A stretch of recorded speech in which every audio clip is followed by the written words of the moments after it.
If you feel like baking sourdough is too time-consuming or too stressful for you, watch this video where I walk you through how I make sourdough every day in just 15 minutes of working time. Sourdough should be a joyful experience, not something that ties you down. There will be a running clock in this corner to keep track of our working time so that you can see just how quickly we can make this bread. The recipe will be in the description below. Let's begin at the perfect place to start, the starter. I feed my starter just before going to bed each night. This is Genevieve. She makes incredible bread and is a strong, active starter. I have just a tablespoon or a couple tablespoons in my jar left over each day, and that is what I feed at night. I give her about 75 grams of unbleached all-purpose flour and 75 grams of room temperature water and let her rise overnight. Since I am feeding such a small amount of starter, it takes all night for the starter to eat through all the food that I am giving it. By the morning, she will have gotten through all the sugars in the flour and be bubbly and active. It is quite simple once you implement it into your routine. After I feed her, I will come back to her in the morning.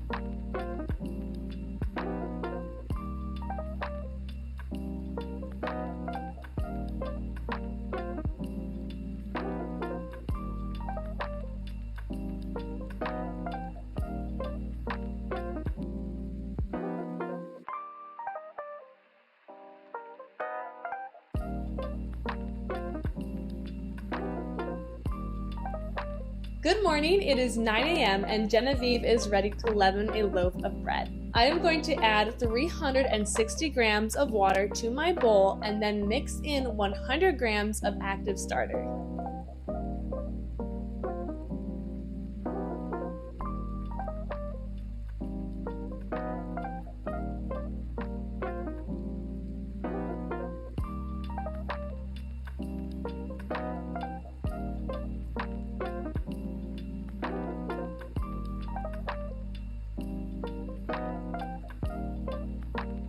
If you happen to remember what I said last night about feeding the leftovers, this is what I am talking about. This is what is left over in the jar after I use 100 grams of starter. I am going to put this aside and feed her again tonight to start the whole process over again. It will not hurt your starter to be out until tonight on bed. She will be 100% okay. Following this process means I do not waste any starter and Genevieve is always happy and active. Now I use a dough whisk or a spoon to mix in the starter to the water until it looks pretty broken up and dissolved.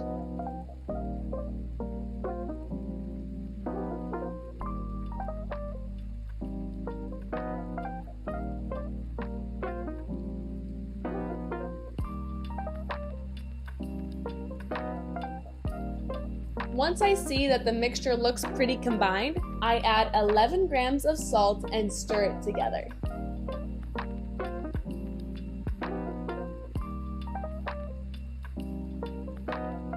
Then I dive straight into adding the flour. I can either use all-purpose unbleached flour or I can use bread flour. They both work.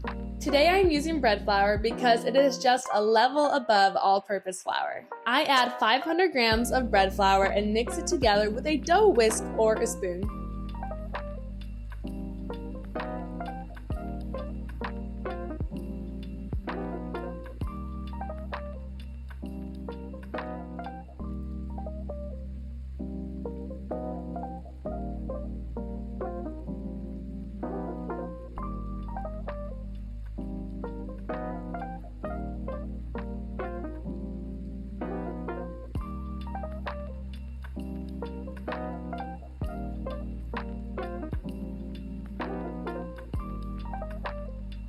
After it comes together, I use a slightly wet hand to work the dough to ensure that there are no flour bits or dry patches left in the dough.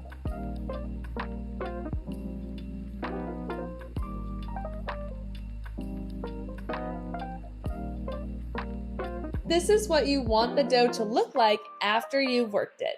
I will leave the dough covered in my bowl for about a half an hour so it can relax and the gluten can start developing. After this half an hour wait, I perform a lift and fold by maneuvering my hand under one side of the dough and lifting it up as far as it will go without tearing, and then laying it down gently on the other side of the bowl. I do this all the way around the bowl until the dough does not stretch upwards anymore. I return the tea towel over the bowl and let the dough rest for another 30 minutes.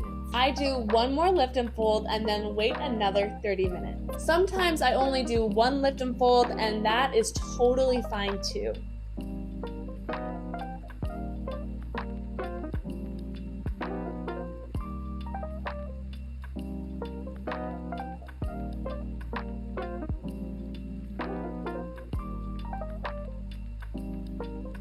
Now I get ready for the great rectangle. I lightly wet my working space and lower my dough onto the counter. Now I am going to scrape the top up with a wet bench scraper and then use my hands to lift the dough and pull it outwards. I am going to pull from the middle of the dough, not the edges. This helps spread the dough out evenly instead of just pulling the sides out, which will end up tearing it. I will continue to do this until a big rectangle has formed. I can see that even though we have not worked the dough a lot, it is already elastic as I pull it outwards.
Then I simply fold it in from the side 1/3, then the other side 1/3, then fold the top down halfway, and then finally the bottom up over the top. At this point, I can leave it as is or simply shape it back into a ball and then place it in the covered bowl.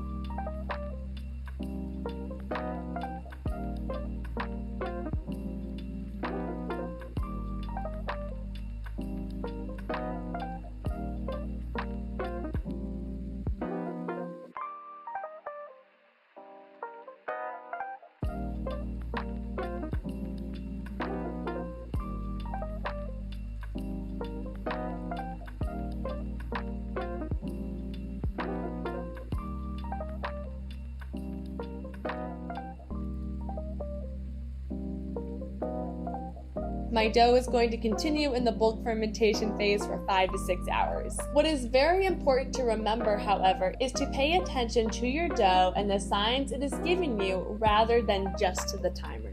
For example, if you live in a warmer climate where everything ferments faster and your dough has risen and is bubbly at 4 hours, it's probably ready to be shaped. Don't feel like you have to wait until the 5 or 6 hours are up if you feel like your dough is done. It has now been about 5 hours and my dough has risen about 50%, so I am going to pre-shape my dough. It falls out of my bowl without being stringy or sticky to the bowl. I then bring all the sides of the dough up and over until I flip the seam side down and shape it into a ball. I leave the dough to bench rest for about 20 to 30 minutes and then perform the final shaping. I will first lightly flour the top of the dough and then use my bench scraper to flip the dough over.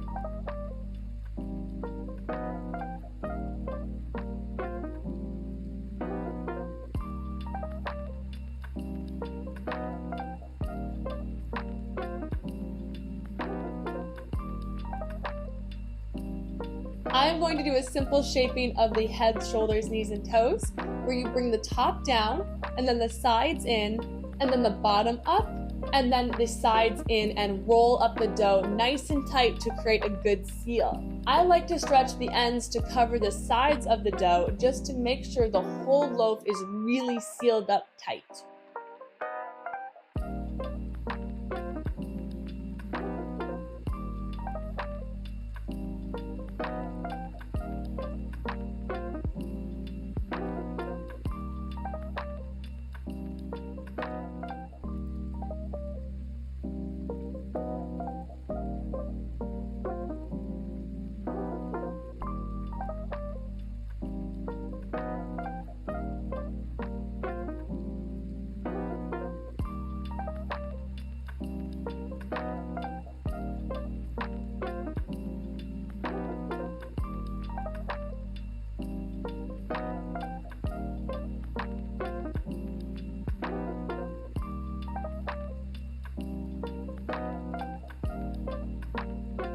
Place it in your floured banneton and sprinkle some more flour on top of your dough. I then place my dough in the fridge overnight. I can bake it whenever I want to the next day because it will only be deepening its flavor while it waits in the fridge and not losing any of its strength. I will feed my starter before I go to bed to start the sourdough process over again. Also, it is important to note that if you ever get tired of baking or going on vacation or anything like that, simply put your starter in the fridge for a couple of days. It will be just fine in the fridge while you take a break from it. If the timing for sourdough confuses you, I have made a sourdough schedule guide so that you can see what your schedule looks like for your bread no matter what time you start baking. I have 3 different guides to walk you through baking your perfect sourdough no matter what your own schedule is. And they are free, so you can start baking right away by clicking the link in the description for free help with your sourdough. Now I'm going to feed Genevieve tonight and I will see you tomorrow. Good morning. I am going to preheat my Dutch oven for an hour at 450 degrees in the oven. I then remove the dough from the fridge and gently flip it out onto a sheet of parchment paper. I then score my dough using a sharp lame. Make sure to score at an angle and try to not saw the dough, but rather use one confident slash.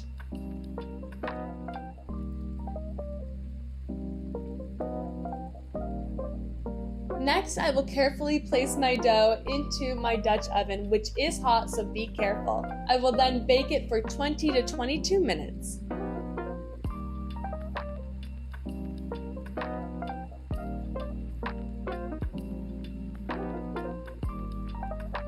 After the timer goes off, I remove the lid and let it bake uncovered for another 10 minutes at a lower temperature of 400 degrees. If I would like the bread to be more caramelized or darker, I simply leave the bread in the oven until I am happy with the color of it. Look at what we were able to do in less than 20 minutes of working time.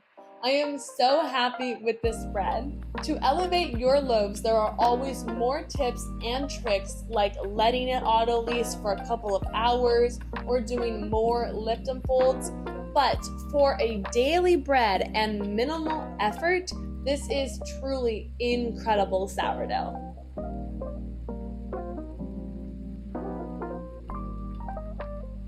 I hope that you make this sourdough bread and let me know how it goes for you. Watch this video if you want to avoid common sourdough mistakes, and I will see you next time.